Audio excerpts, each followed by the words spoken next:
Bonjour et bienvenue à toutes et à tous au SAV de la QVT, la première émission de télévisio qui parle de QVT et rien que de QVT. Depuis fin avril, on se retrouve 2 fois par mois pour faire le service après-vente de ce qu'on nous a toujours vendu. Des croyances erronées sur le travail et de la QVT bullshit. Alors ensemble, on va essayer de mieux comprendre ce qui contribue au bien-être des travailleurs et des travailleuses et faire souffler un vent plus positif et plus optimiste. On va redonner de la valeur à notre belle discipline qui est la qualité de vie au travail. On va redonner de la valeur aux travailleurs et aux travailleuses. En fait, on est un peu les colibris de la vraie QVT. C'est notre façon à nous de contribuer à l'intérêt général. Je suis ravie de vous retrouver aujourd'hui. Je m'appelle Emmanuelle et je suis la représentante de Moonjo. Nous sommes un cabinet conseil et un organisme de formation spécialisé en qualité de vie au travail. Nous existons depuis 20 ans. Nous sommes nés dans la belle et grande famille de l'économie sociale et solidaire. Nous existons pour réhumaniser la vie au travail et faciliter les coopérations professionnelles. C'est ce qu'on appelle être une entreprise à impact d'utilité sociale. Nous sommes une entreprise avec une personnalité un peu atypique. Toute notre équipe est parfaitement militante, engagée, joyeuse et passionnée. Et c'est un vrai bonheur pour moi aujourd'hui de vous faire rentrer un petit peu plus dans notre univers et de vous présenter mon invitée, Audrey Salom. Audrey est formatrice et coach certifiée au modèle ComColors. Elle est experte de l'intelligence relationnelle et elle contribue chaque jour dans ses activités professionnelles à fluidifier les relations, à leur donner plus d'authenticité et à développer les compétences comportementales. Elle est invitée aujourd'hui à traiter un sujet qui fait polémique, un sujet qui gratte fort. La QVT est-elle productive ? La QVT est bien trop souvent vue comme des mesures de confort pour les salariés, avec des effets de mode et avec des engagements superficiels. Mais alors, prendre soin des travailleurs, est-ce que c'est productif ? Finalement, quel est le lien entre bien-être et bien faire ? Et puis, quand on parle de bien faire, quand on parle de performance, finalement, qu'est-ce qu'on met derrière ce mot-là ? Audrey va nous livrer son point de vue qui n'engage qu'elle, enfin, un peu toute l'équipe de Moonjo quand même. Alors, au programme, 35 minutes d'échange avec Audrey, à partir de vos questions et de vos remarques que vous pouvez déposer dans le chat sur le côté de votre écran. Dans un instant, vous verrez apparaître notre standardiste Marco, qui sera votre porte-parole. Ce webinaire est enregistré et vous recevrez le lien du replay directement de la part de WebIKEO quelques heures après la fin de notre émission. Allez, c'est parti!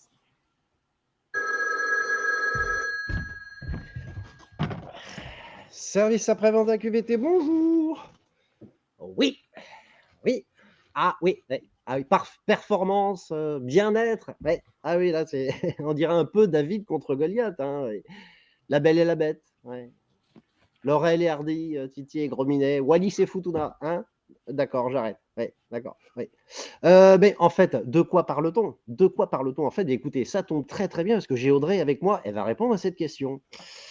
Audrey, tu peux nous éclairer un petit peu sur tout ça? Avec plaisir, Marco. Donc, bonjour à tous les deux, bonjour à tous. Ravi d'être avec vous, effectivement, pour traiter ce sujet qui pique. Donc, effectivement, d'abord, de quoi parle-t-on? Alors, j'ai fait des recherches, je vais vous épargner les 8000 définitions que j'ai trouvées dans le dictionnaire. Par contre, je suis revenue quand même à l'étymologie de ce fameux mot performance.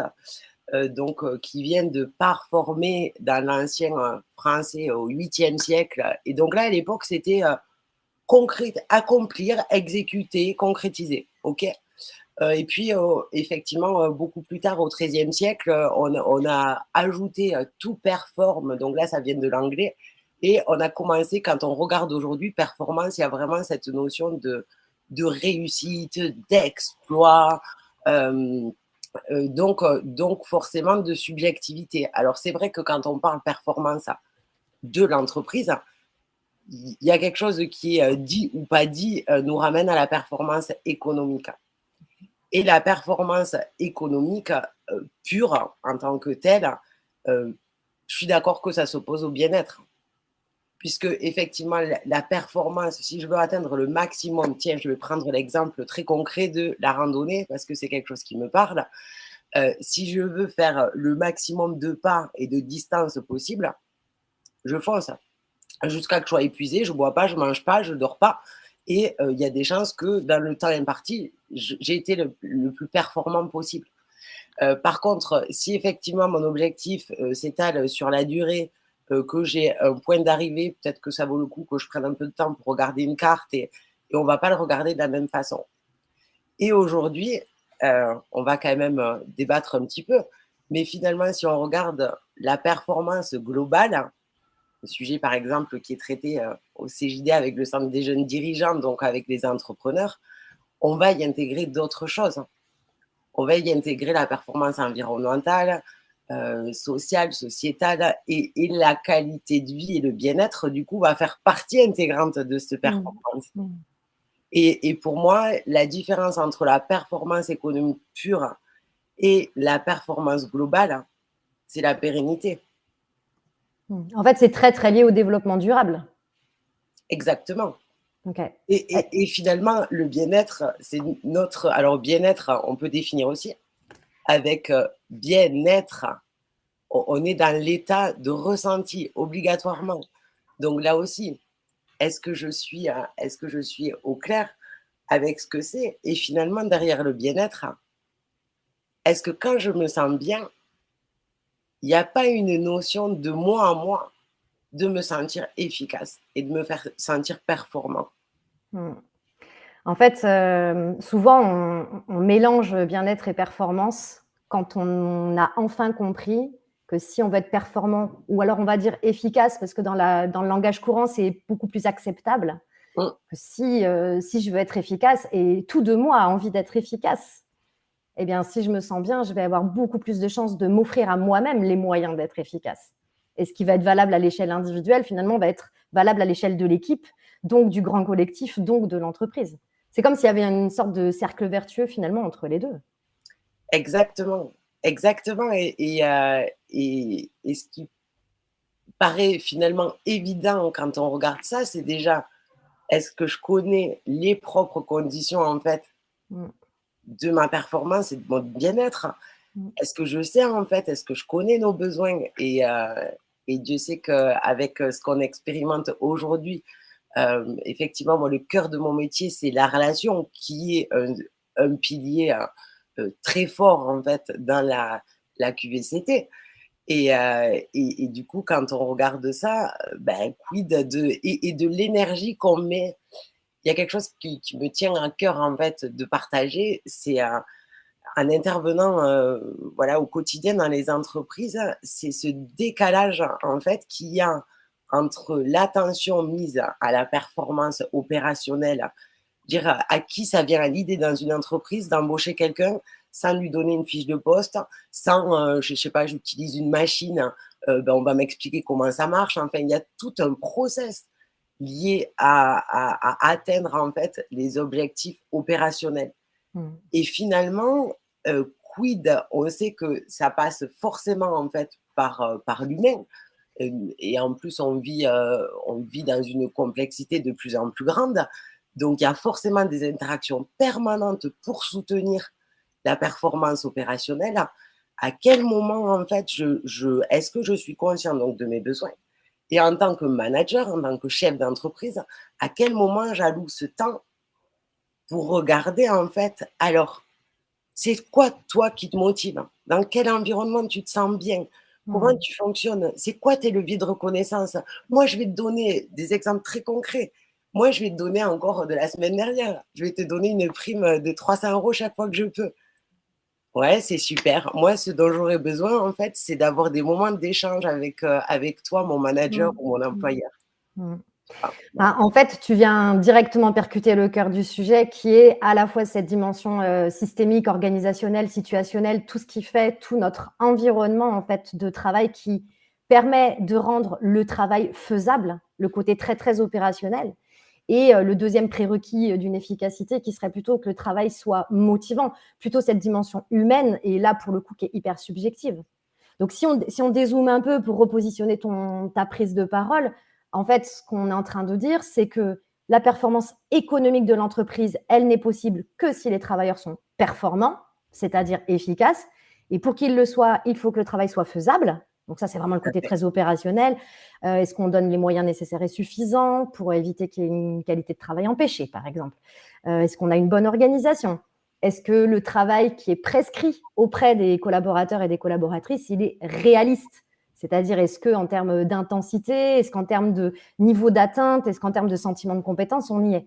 Et puis en fait, quand on a mis en place tout ce qu'il faut sur le côté opérationnel et presque, j'ai envie de dire, collectif, pour faire en sorte que le travail soit faisable, encore faut-il que pour la personne, il soit motivant, que les personnes se retrouvent engagées. Parce qu'on voit tous les jours ensemble sur le terrain, c'est bien des dirigeants, des managers qui se plaignent d'un désengagement de la part des travailleurs. Et donc, quand on nous pose la question de la petite baguette magique, là, comment on fait pour que mes gars ils soient engagés, on est toujours en train de leur dire c'est une recette finalement qui est protéiforme.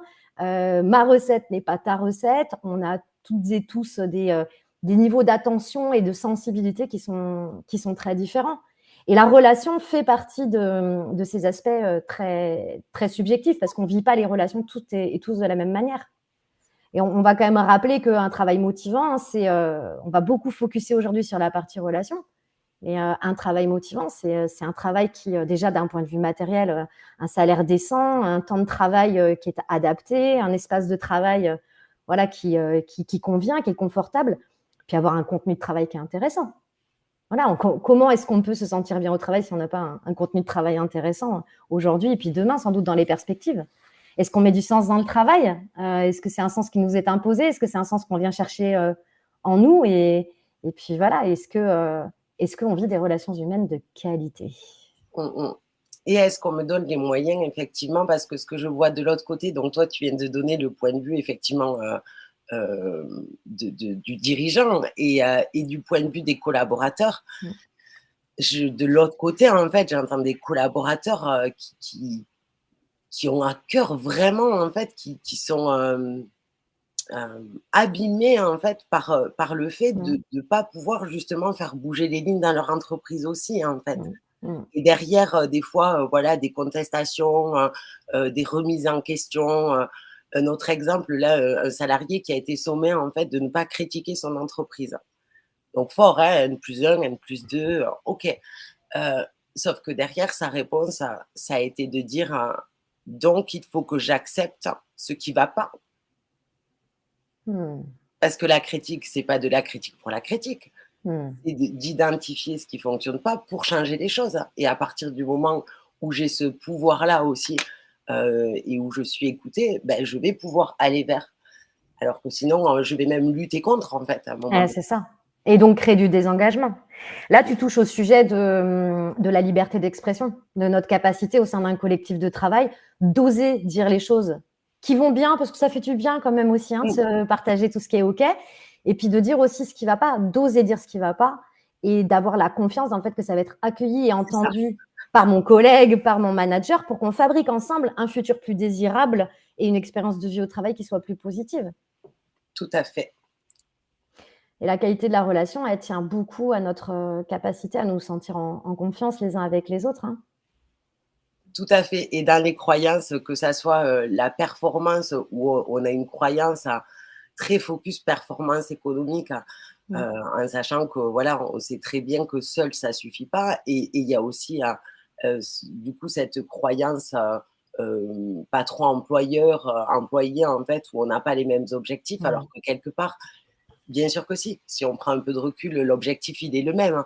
Et la performance économique, voilà, arrêtons d'avoir honte, en fait, de dire il faut être performant économiquement, c'est la survie de l'entreprise. Donc c'est OK, ça suffit pas. Oui, c'est ça. Enfin, je suis complètement d'accord avec toi. C'est le bas de la pyramide de Maslow. Si la boîte ne survit pas, de toute façon, on ne pourra même plus discuter de ce qu'on est bien ou pas bien au travail. Il n'y aura plus de travail. Mais il y a même le gras qu'une entreprise est censée faire. Le problème, c'est que ça fait des années que ce gras, il est mal employé. Ça, on va être très clair.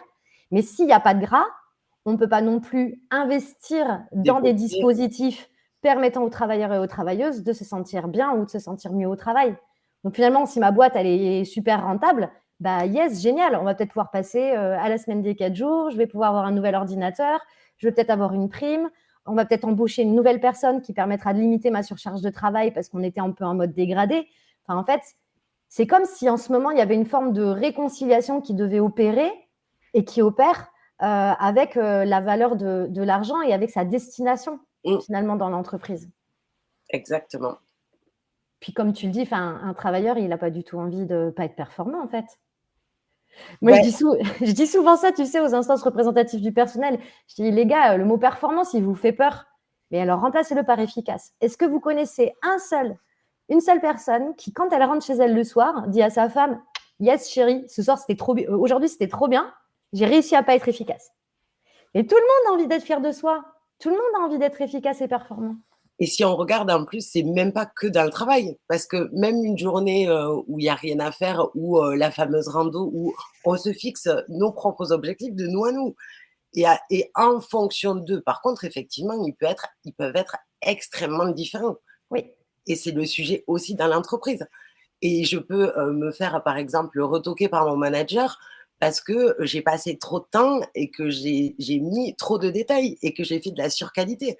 Donc, c'est même hallucinant. On peut passer complètement à côté, en fait, de la reconnaissance de l'efficacité, alors que la quête, elle est là. Et toi, qu'est-ce que tu conseilles aux managers pour qu'ils puissent, puisqu'ils sont objectivés, incentivés et qui sont les garants de la performance de leur équipe, celles et ceux qui sont en situation de management et qui ont pris conscience qu'un travailleur qui se sent bien, il sera plus efficace, et qu'un travailleur efficace, il se sentira mieux, qui ont compris ce cercle vertueux qui semble tellement basique, hein. Mais bon, on a toute une déprogrammation à faire. OK, ces managers qui ont enfin compris ça, de cette nécessaire réconciliation et finalement de ce nourrissement mutuel, eux, ils te disent quoi? Est-ce qu'ils savent par quel bout prendre le truc, en fait? Intuitivement, oui. Je veux dire, par exemple, le fait voilà, de s'adapter, alors sur le volet humain, voilà, d'adapter. Alors, la première chose, c'est quand même, ça paraît basique, mais effectivement, d'expliciter ce qui est attendu en termes effectivement de cadre, de performance, je donne un exemple. Chef d'entreprise qui me dit oui, voilà, je remarque que il y a des flottements, tu vois, pas mal de papotage, alors qu'il y a déjà des pauses, et tu vois, et ça vient me gratter. Est-ce qu'en fait, en tant que donc je préconise en fait de la clarté, et même ce qui est évident ne l'est pas forcément en fait. Et donc plutôt que d'aller dire un peu au boulot, ou arrêtez-vous de parler, tu vois, ben quid de quelle est notre efficacité? Est-ce qu'on peut revenir voilà, à l'enjeu et à ce dont on a besoin pour être performant justement dans notre entreprise, plutôt que de dire arrêtez de papoter. C'est des basiques, mais déjà, voilà, clarifier effectivement ce qui est attendu. Et le partager avec les collaborateurs, c'est la première chose. Et la deuxième chose, tu vois, qui m'est venue comme ça, c'est poser des questions. Demander à vos collaborateurs, en fait. Ouais, plutôt que de présupposer de ce dont ils ont besoin. Ouais, en fait, notre carte du monde, elle est tellement personnelle, hein, et une fois qu'on commence à s'intéresser à ça, on voit plus que ça. Elle est tellement personnelle que gagner du temps, arrêter de présupposer. Vraiment, poser des questions. Moi, je prends l'exemple de l'autonomie. On n'arrête pas de dire oui, les nouvelles générations, et puis nous autres, les vieilles et les vieux, là, passé 40 ans, puisque maintenant il paraît qu'on est des seniors à partir de 40 ans. Bon, voilà, nous qui avons un peu bougé aussi, avec quand même les 3 ans qui viennent de s'écouler, etc. Bref, il y a un sujet central qui est l'autonomie. Voilà. Il paraît que les travailleurs et les travailleuses, ils veulent de l'autonomie. Bon, ce qu'on voit sur le terrain, c'est qu'il y a effectivement des personnes qui veulent davantage d'autonomie. Et il y en a d'autres qui n'en veulent pas du tout davantage et qui sont très, très mal à l'aise avec le fait qu'on les laisse s'organiser, qu'on les laisse prendre des décisions tout seuls, qu'on les laisse agir aussi seuls dans une espèce de confiance aveugle. Il y en a pour lesquels c'est carrément insécurisant, en fait. Carrément. Et c'est important, voilà, que ça soit OK. Et qui dit autonomie, puis il y a aussi qui dit autonomie, dit aussi responsabilité. Donc, on ne peut pas regarder que la surface de l'autonomie, c'est-à-dire pour être autonome, de quoi j'ai besoin effectivement pour me sentir en confiance avec cette autonomie. Donc, bon, évidemment, on va peut-être laisser Marco nous poser 2-3 questions, mais évidemment, chez Wunjo, La deuxième chose, la troisième chose du coup que je préconiserais, c'est d'aller le chercher avec ma QVT et de regarder, nous, ce qu'on fait, c'est de regarder effectivement les besoins individuels et personnels des collaborateurs. Tu viens de faire un placement de produit quand même, hein. Ça s'appelle Ma QVT et c'est une web app de dingue qu'on vient de sortir chez Wonjo. Yes, ok, on vous en reparlera peut-être un jour. Yes. Mais en tout cas, sur le modèle, c'est ça. L'idée de départ, c'est de dire, ok, on veut tous être performants. Pour être performant, il faut qu'on se sente bien. Et pour être bien, eh ben, il faut qu'on sache comment on est foutu en fait à l'intérieur. Qu'est-ce qui est ok, qu'est-ce qui n'est pas ok pour nous, quels sont nos besoins, quelles sont nos valeurs, quelles sont nos aspirations et comment l'environnement de travail peut nourrir mes besoins et comment moi aussi, c'est là où tu parlais de responsabilité, comment moi aussi, individu travailleur, je peux contribuer à nourrir mes besoins et mes aspirations sans attendre toujours que ça soit l'extérieur qui vienne me nourrir de manière très parentale, en fait, hein, quelque part. On est d'accord. Alors effectivement, les filles, nous avons bien sûr des réactions et des questions dans le chat, donc merci à tous de participer. Première question de Rafika. Merci beaucoup déjà Rafika pour ta question. Que pensez-vous de la performance de l'entreprise, pas que économique, comme résultat de la performance et de l'implication de ses collaborateurs qui sous-entend, à mon avis, une sorte de bien-être des collaborateurs? Ok, moi je pense que c'est super aligné avec ce qu'on vient de dire. Rafika, elle met un mot dans sa question qui est implication. Ça peut être intéressant en fait qu'on débatte de ça parce qu'on a parlé de bien-être, on a parlé de motivation, on a parlé d'engagement. Toi, Audrey, tu dirais, ça t'évoque quoi l'implication? Pour moi, l'implication, ça m'évoque plutôt en fait justement ce qu'on va pouvoir mettre justement dans les critères de la performance. Tu vois, et dans ce partage-là, qui va faire qu'à un moment donné, j'implique, je vais impliquer mon équipe au-delà de traiter juste ce qu'ils ont à faire. Tu vois, je vais impliquer mon équipe de façon plus importante, en fait, dans la stratégie, par exemple, de l'entreprise, dans des projets. Et toujours pareil, aller chercher, en fait, qu'est-ce qui va faire que toi, tu vas t'impliquer. Tu vois, par exemple, moi, je vais pouvoir m'impliquer parce que j'adore l'équipe avec laquelle je travaille et donc, du coup, l'ambiance, elle est fondamentale pour moi. Et donc, je sais que, du coup, je vais me tirer une balle dans le pied, en fait, et je ne vais pas être bien si je ne fais pas le job. Tu vois, je vais pouvoir le faire pour mon équipe, pour mes pairs. Et moi, je vais pouvoir le faire parce qu'en fait, j'ai à cœur que mon client il soit ultra satisfait et d'être performant dans mes résultats. Et c'est ça qui va me faire lever le matin. Moi, ce qui me vient là, je prends des notes en t'écoutant en me disant ok, parce qu'on a un regard qui est hyper complémentaire toutes les deux.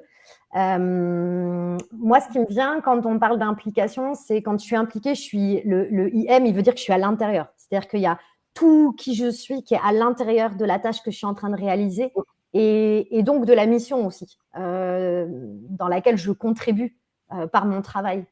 Et aujourd'hui, ce qu'on voit aussi beaucoup sur le terrain, c'est que des personnes qui vont être en apparence impliquées parce qu'elles ne sont pas en arrêt de travail, déjà, elles sont au travail, leur corps est là, elles sont là toute la journée, elles font leurs horaires, elles font le job, en fait, voilà. Mais par contre, à l'intérieur, c'est tout sec, quoi.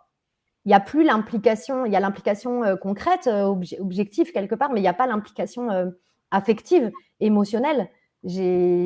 On voit beaucoup de personnes aujourd'hui, notamment sur des métiers qui portent un sens intrinsèque. Je pense notamment aux travailleurs sociaux. Chez Wonjo, c'est quand même la moitié de notre activité. On travaille dans l'univers de l'ESS. Et on voit des personnes qui sont consciencieuses. Elles sont impliquées techniquement. Mais par contre, à l'intérieur, chaque jour, elles se disent mais à quoi ça sert? À quoi ça sert ce que je fais? Ou j'ai l'impression qu'il n'y a pas d'impact. Parfois parce qu'on a morcelé les tâches. Parfois parce que le public pour lequel on est dévoué, on a l'impression que ça ne résonne plus, en fait, qu'il n'y a pas d'effet, en fait, de bénéfice positif à notre travail. Pour moi, il y a cette notion d'implication, j'ai envie de dire presque normative, et cette implication plus affective. On le voit quand on questionne, par exemple, les travailleurs sur l'intensité du lien qu'ils ont par rapport à leur entreprise. Je prends un exemple d'une grande entreprise, pour ne pas la citer, EDF, où il y a plein de collaborateurs qui sont fiers de bosser chez EDF. Voilà, EDF, tu peux le dire dans un repas mondain, tu peux le dire à ton cousin qui a 15 ans, à ta grand-mère qui a 90 ans, tout le monde connaît EDF. Ça brille, il y a de la notoriété, c'est une entreprise française, enfin, voilà. Et on peut aussi être super fier de bosser dans une entreprise parce qu'elle est connue. Et en même temps, on peut être complètement désimpliqué quand on bosse chez EDF parce que juste, on ne voit pas la portée de notre action, quoi. Nous avons des réactions, les filles, toujours bien sûr sur la performance. Réaction de Myriam. Myriam qui nous dit, sous prétexte de performance, on pousse les salariés à bout en leur mettant la pression, on finit par les casser, ce qui est au final contre-productif. On est complètement d'accord, effectivement, puisque c'est ce qu'on partageait au départ. Si on regarde, et c'est un peu... allez, on ne va pas traiter du fait qu'on est dans un système économique capitaliste et dans la société de consommation et que c'est le travers, en fait, dans lequel on pourrait tomber. Et effectivement, si on regarde que la performance économique, ben, je ne peux que partager le point de vue de Myriam. Sauf qu'aujourd'hui, allez, c'est intéressant. Quand même, aujourd'hui, on ne va pas regarder que la performance économique parce qu'on est des gens bienveillants et qu'on aime les petits humains. OK. In fine, avec la double contrainte et tout ce qu'on a géré, hein, c'est pas si évident que ça, en fait, d'être bienveillant et de traiter le bien-être parce que c'est du bien-être quand on a cette pression de si ça va pas économiquement, ma boîte, elle est morte, en fait. Ben, moi, quand je suis chef d'entreprise, garder ce recul, voilà, de me dire c'est bon, lâche quand même la priorité, c'est que les collaborateurs ils aillent bien. Pas toujours évident. Par contre, à un moment donné, effectivement, quand on touche du doigt qu'on va atteindre la limite de la performance économique, parce que alors on peut rester dans le déni très longtemps. C'est-à-dire que, ben oui, effectivement, on trouve plus de salariés motivés, et puis de toute façon, c'est pas juste, et puis de toute façon, voilà, tout ce qu'on veut. Sauf qu'à un moment donné, voilà, la prise en compte de la qualité, effectivement, de la qualité et du bien-être va faire qu'on va pouvoir l'obtenir durablement. On ne peut pas empêcher, je veux dire, des entreprises qui foncent et qui veulent juste presser les gens comme des citrons. Et ben oui, les gens vont s'en aller, c'est salvateur. Heureusement, il n'y a pas que ce type d'entreprise aujourd'hui, vraiment pas. Ouais, moi je suis complètement alignée avec ce que tu viens de dire. Ce que raconte Myriam, c'est malheureusement ce qu'une très grande frange de la population française, on va parler que de notre pays, connaît. Je pense que Audrey, comme moi, d'ailleurs, on peut aussi en parler, de la pression. Et nous, on ne peut pas trop se plaindre. On n'a pas eu un patron qui nous a mis la pression ou un manager. On a réussi à se la mettre toutes seules comme des grandes. Et on a su, l'une comme l'autre aussi, glisser dans le toboggan du burn-out et nous faire vraiment très, très, très mal. Donc, il y a cette notion de responsabilité qui vient du manager, de l'entreprise, de la gouvernance, voilà, de l'employeur qui va mettre la pression. Rappelons aussi qu'on est très, très fort pour se mettre la pression tout seul, avec le poids de l'éducation et avec quelques travers psychologiques qu'on n'a pas forcément bien traités, déposés dans notre vie. Mais en tout cas, pour ce qui est de la responsabilité qui est, entre guillemets, qui est à l'extérieur, la responsabilité d'un manager qui met la pression, d'une entreprise qui fixe des objectifs toujours de plus en plus inatteignables, et qui du coup fabrique du mal-être et qui fabrique du désengagement et qui fabrique de la désinsertion professionnelle, on va l'appeler comme ça, sans parler évidemment de la catastrophe humaine que ça peut représenter pour les personnes concernées et leur entourage personnel et professionnel. Ces managers et ces manageuses qui se comportent comme ça, souvent ils n'ont pas conscience, parce qu'il y a des managers malveillants, ça existe. Bon, c'est quand même pas une grande majorité. Ils se débattent comme ils peuvent dans leur mission. Je ne sais pas quel métier il y a de plus difficile que d'être manager, mais souvent, ils n'ont pas conscience que la façon dont ils donnent des instructions, dont ils accompagnent les équipes, s'accompagne d'une pression de dingue. Souvent qu'ils ont eux-mêmes, parce qu'elle est téléchargée de la hiérarchie, et en fait, ils cascadent la pression, ils ne font pas ce office de tampon, ils ne sont pas forcément outillés pour faire office de tampon, qui permettent de bien veiller sur l'équipe. Et parfois, ils n'ont pas du tout conscience qu'ils sont en train de transmettre un espèce de courant électrique qui électrifie les gens au lieu de simplement les stimuler de manière positive. Et c'est pour ça qu'on fait le SAV de la QVT et c'est pour ça qu'on fait un tiers de notre activité, nous, chez Wonjo, à prendre la parole et à dire des choses. Et on essaie de le faire de manière un peu sympa et originale pour éveiller les consciences. Mais la vérité, c'est qu'aujourd'hui, à cette visio Et tous les gens qui nous lisent sur les réseaux sociaux, qui voient nos vidéos, c'est que des gens qui sont convaincus, qui sont acquis à notre cause. Donc, toutes celles et tous ceux qui nous écoutent et qui se disent « Ah, c'est quelqu'un de l'extérieur qui le dit », faites-les passer les vidéos, faites passer les messages, soyez les ambassadeurs. Ça sera votre petite part de colibri, encore une fois, pour arriver à faire bouger les choses. Après, ne pas le faire, c'est dommage. Est-ce que le faire, ça permet de faire bouger les mentalités? Nous, on pense qu'il vaut mieux faire et essayer. Sur le terrain, nous, ce qu'on voit, c'est que les managers et les dirigeants qui, enfin, adressent les questions de santé mentale et qui nous font intervenir en qualité de vie au travail, c'est des managers et des dirigeants qui sont eux-mêmes concernés. Et ouais, parce que c'est aussi des individus, c'est aussi des humains. Ils ont aussi des émotions, ils ont aussi une vie de famille, ils ont aussi leur niveau de conscience professionnelle, ils ont aussi tout leur bagage perso. Et mais je me souviens d'une boîte, une très très grande boîte, là par contre je ne peux pas la nommer, où première mission chez eux, vous avez interdiction, Emmanuel, d'utiliser le mot stress. Et je parle de ça, c'était il y a moins d'1 an. Vous avez interdiction d'utiliser le mot stress pour notre image de marque employeur, pour pas créer, mettre les pieds dans le plat, ouvrir la boîte de Pandore ou je sais pas quoi. Quelques mois plus tard, le DG du pôle est arrêté. Il revient de son arrêt de travail, il convoque tout le monde, il dit maintenant on dégage, prévention, burn-out, et il met les pieds dans le plat, burn-out. Et on déploie tout un plan de formation et de sensibilisation au burn-out. Parce que lui-même, il l'a touché du doigt. Et c'est triste ça, hein, c'est de devoir en arriver... je parle de ce monsieur et je parle de chacun d'entre nous, hein, finalement. Tant qu'on n'a pas touché le mur, on n'arrive pas à comprendre. C'est pour ça que les messages de prévention, ils ont autant de mal à passer.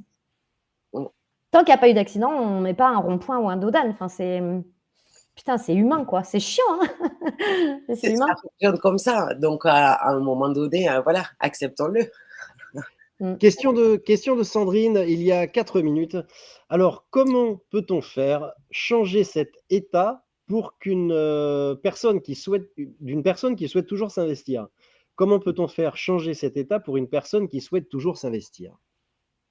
Alors, comment faire changer cet état? Comment tu l'entends, Audrey, toi, la question? Alors, moi, j'entends comment je peux continuer à m'investir si les conditions ne sont pas là, en fait. Je me demande si je la comprends. Réponds avec ta compréhension. Et puis, si cette dame veut bien préciser dans le chat. Yes. Alors, la première chose qui m'est venue, c'est de l'accepter. C'est-à-dire que, voilà, d'avoir une… Sandrine nous confirme que c'est bien ça. Hein. C'est bien ça, ok. Merci Sandrine. Merci Sandrine. Et effectivement, voilà, de l'accepter et de poser, en fait, ce qui fait qu'aujourd'hui, alors aujourd'hui, j'ai envie de m'impliquer, c'est un non-sujet, c'est déjà posé. Mais du coup, qu'est-ce qui fait aujourd'hui, concrètement, que j'ai plus cette énergie, en fait, pour m'impliquer? De quoi j'aurais besoin? Et c'est là où on en revient à la responsabilité individuelle.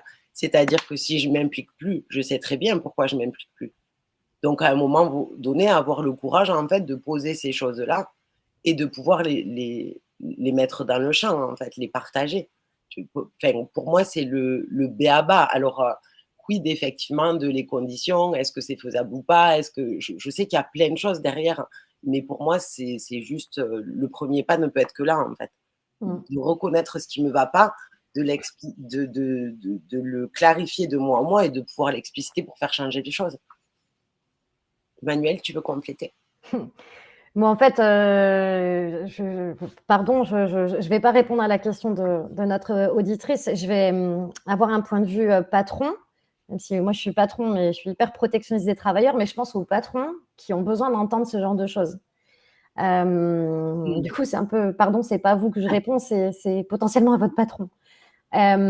Les gouvernances d'entreprise, en fait, elles se mettent à s'intéresser à la question du bien-être au travail. Là, ça y est, ça commence vraiment à accentuer. Enfin, on a l'impression que la vague, elle monte, elle arrive. Et souvent, on peut retoquer le fait que ça soit du washing, du pink washing, un peu comme le green washing. Enfin, c'est en gros, vous faites semblant de vous intéresser au bien-être des travailleurs. Moi, je ne suis pas dans la tête et dans le cœur des gens qui prennent ce genre de décision. Je n'ai pas envie de présupposer de la nature de leur intention. Par contre, nous, notre job en tant que cabinet conseil et organisme de formation, c'est de clarifier avec les dirigeants la raison pour laquelle ils veulent y aller. Il y a des patrons qui veulent aller en démarche qualité de vie au travail parce qu'ils veulent que leur boîte soit plus performante et économiquement, financièrement, parce que c'est une question de survie, et donc de maintien des emplois, et donc de préservation d'une qualité de vie globale pour des familles entières. OK. Il y en a qui veulent y aller parce qu'ils veulent un joli rapport RSE avec une partie QVT qui brille. Ce qu'on sait, c'est que la plupart des dirigeants aujourd'hui, c'est pas tant par choix et par envie qu'ils y vont, mais c'est par contrainte. La vérité, elle est là. Aujourd'hui, il y a peut-être, je ne vais pas faire une statistique, allez, une majorité des démarches d'intérêt pour la QVT et de mise en place d'une démarche qualité de vie au travail qui vient du fait qu'il y a cette double contrainte, préserver ma performance économique, mais surtout, il y a des vraies problématiques RH. On n'a jamais autant parlé de problèmes de recrutement et de problèmes de fidélisation. Donc, en fait, on rentre dans l'univers de la qualité de vie au travail quand on est patron, quand on est gouvernance, par la question de ce qu'on appelle la marque employeur.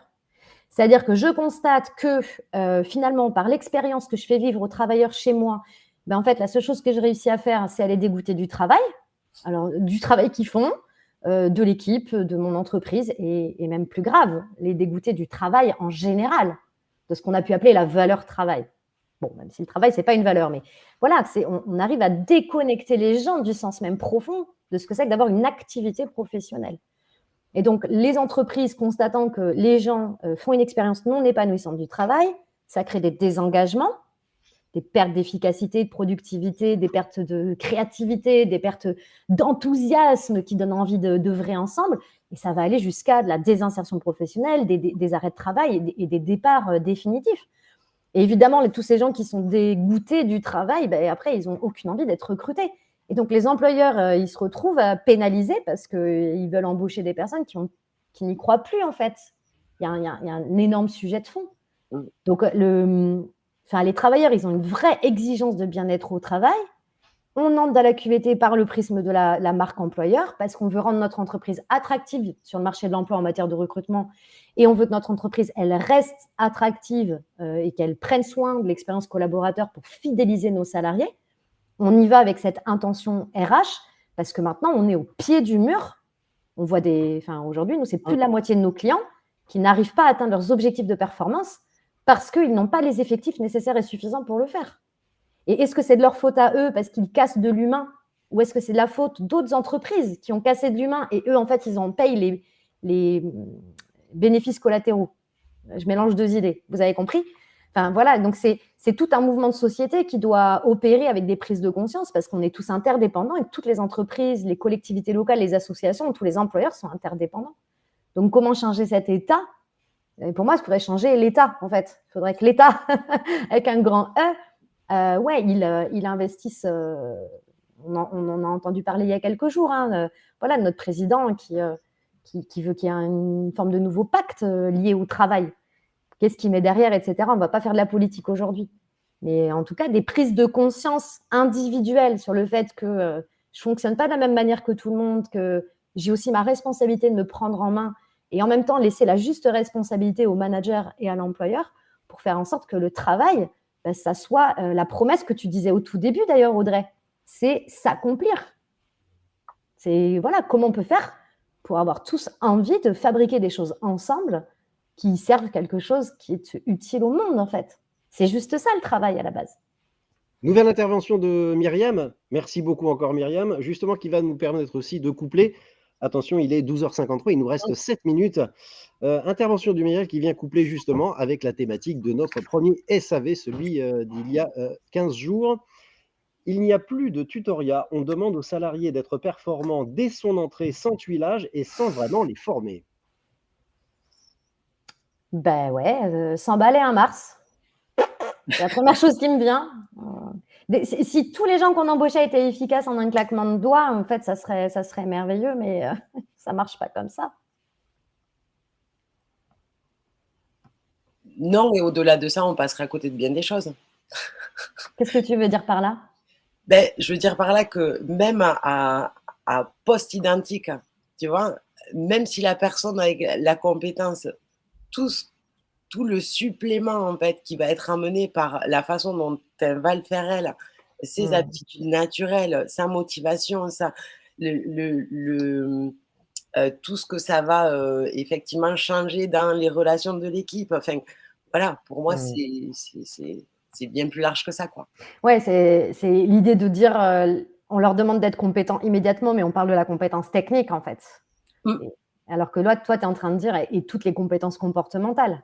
Exactement. Comment j'onboard la personne et comment je fais en sorte qu'elle trouve sa place dans l'équipe et comment le travail se réorganise autour d'elle et tout ça, en fait.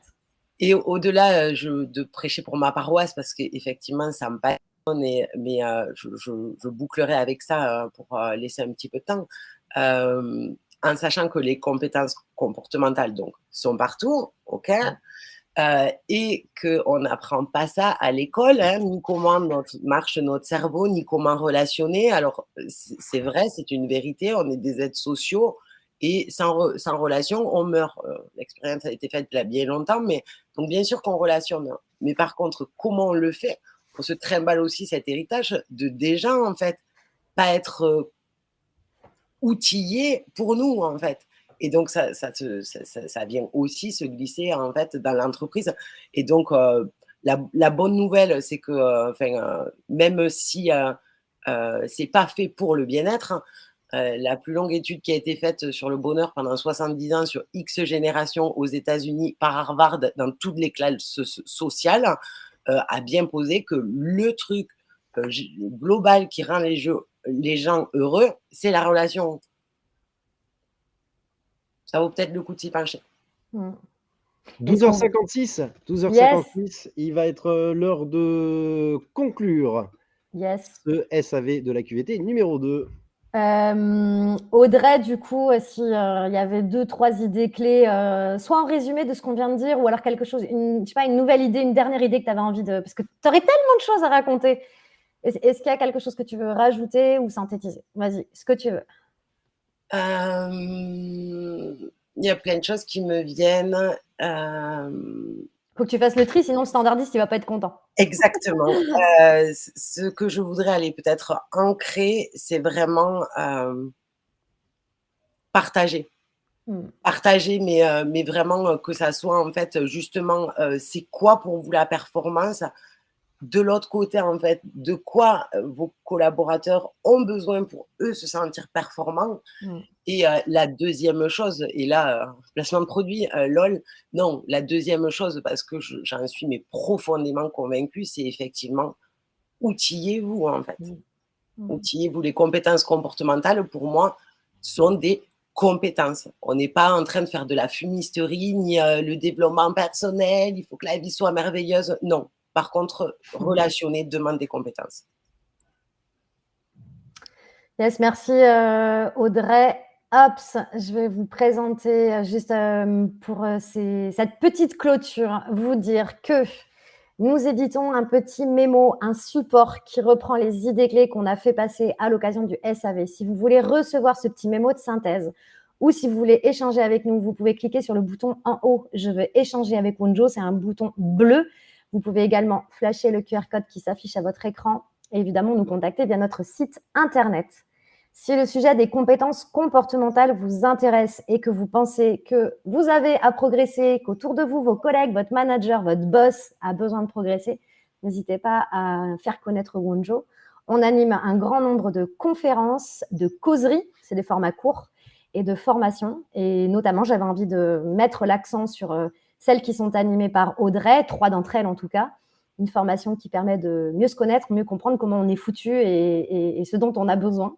Elle utilise le modèle ComColors, qui est un modèle de type de personnalité extrêmement original et puissant.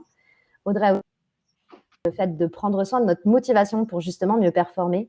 Et puis, elle vient d'en parler, toute cette difficulté que c'est d'oser dire les choses qu'on pense, qu'on ressent, d'être assertif, même quand la situation est un peu difficile. Donc, c'était un petit florilège d'offres. N'hésitez pas à aller sur notre site internet. Elle a fait 2 placements de produits pour le même produit, en fait, Audrey. Pourtant, elle n'est pas commissionnée, mais c'est ça qui est beau dans l'équipe Wonjo aussi. Petit focus sur 2 de nos offres. Ma QVT, qui est une web application encapsulée dans des entretiens qui permettent à chacun et à chacune d'entre nous de repartir en moins d'une demi-heure avec la recette précise de ce qui fait qu'on se sent bien ou qu'on ne se sent pas bien au travail. C'est un outil révolutionnaire qu'on vient juste de finaliser. Voilà, et puis faire un petit coup de projecteur aussi sur la fresque de la QVT. Vous savez, dans la mouvance des fresques, fresque du climat, de la biodiversité, etc. Nous, chez Wonjo, on a créé la fresque de la QVT et qui permet en un temps super court, en une journée, de réaliser un état des lieux de la situation QVT de l'équipe ou de l'entreprise et d'engager la discussion, le dialogue et donc la co-construction d'un plan d'action. Voilà, on se donne rendez-vous au prochain SAV de la QVT, le numéro 3. Il aura lieu le vendredi 9 juin sur les mêmes horaires, 12h15, 13h. J'aurai le plaisir de recevoir Isabelle Breil, qui est coach et formatrice au sein de notre équipe et qui parlera d'un sujet aussi hautement épineux. Est-ce que c'est à mon entreprise de prendre soin de ma QVT ou est-ce que c'est à chacun de nous? Merci beaucoup d'avoir été présent, d'avoir participé aussi activement. Si ça vous a plu, n'hésitez pas à faire connaître le SAV de la QVT autour de vous. Et si ça ne vous a pas plu, écrivez-nous, dites-nous pourquoi, nourrissez-nous de feedback pour qu'on puisse encore progresser. Merci. Kevin, on vient de parler de performance là. Est-ce que tu peux me rappeler combien tu as eu à ton dernier devoir de maths? Merci Marco, merci Audrey pour ce temps partagé. Merci à toutes et à tous. À tout bientôt. Bougez pas, je vais relancer un petit coup de jingle, ça sera sympa pour finir. 3, 2.